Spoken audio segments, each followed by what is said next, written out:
Hi 2024 elections start అయ్యాయి. ఇప్పటికే చాలా ప్లేసెస్లో ఎలక్షన్స్ కంప్లీట్ కూడా అయిపోయాయి.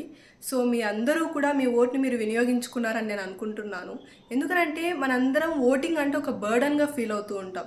ఎందుకంటే ఆ ఒక్కరోజు హాలిడే వస్తుంది, ఎందుకు బయటికి వెళ్ళాలి, పైగా ఈ ఎండలో ఎందుకు బయటికి వెళ్ళాలి, ఎందుకు రిస్క్ తీసుకోవాలి, అదొక్కరోజు రిలాక్స్ అయిపోతే బాగుంటుంది కదా అని మనందరం ఫీల్ అవుతూ ఉంటాం.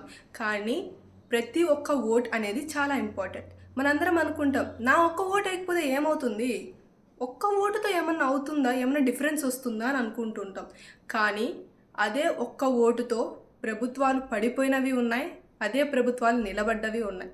సో అలాంటి సిచ్యువేషన్స్ రెండు మీకు నేను చెప్తాను. 2004లో కర్ణాటక అసెంబ్లీ ఎలక్షన్స్లో జనతాదళ్ సెక్యులర్ పార్టీకి సంబంధించిన క్యాండిడేట్ అయిన ఏఆర్ కృష్ణమూర్తికి 40,751 ఓట్స్ వస్తే, కాంగ్రెస్ క్యాండిడేట్ అయిన ధ్రువనారాయణ్కి 40,752 ఓట్స్ వచ్చాయి. సో ఇక్కడ మీరు చాలా క్లియర్గా చూడొచ్చు, జస్ట్ 1 ఓట్తో ధ్రువనారాయణ్ గెలవడం జరిగింది.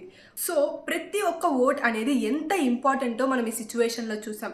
అలాగే 2008లో రాజస్థాన్లో కాంగ్రెస్ సీఎం క్యాండిడేట్ అయిన సిపి జోషికి 62,215 ఓట్స్ వస్తే, భాజపా క్యాండిడేట్ అయిన కళ్యాణ్ సింగ్ చౌహాన్కి 62,216 ఓట్స్ వచ్చాయి.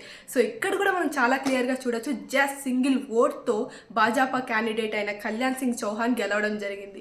కాబట్టి ప్రతి సింగిల్ ఓట్ అనేది చాలా అంటే చాలా ఇంపార్టెంట్. కాబట్టి ప్రతి ఒక్కరం ఓటు వేద్దాం. ఓటు వేసినప్పుడే మన అందరికీ ప్రశ్నించే హక్కు కూడా ఉంటుంది. ఓటు వేయకుండా మనకు ప్రశ్నించే హక్కు ఎలా వస్తుంది?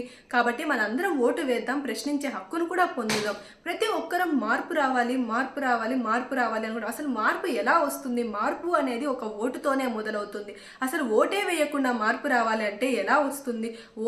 ఓటు అనేది ఒక దారి. దేనికి అని అంటే, మనం రాజకీయ నాయకుల మీద ఎంత వ్యతిరేకతతో ఉన్నాము, ఎంత ఆపోజిట్గా ఉన్నాము అని తెలియజేయడానికి ఒక దారి.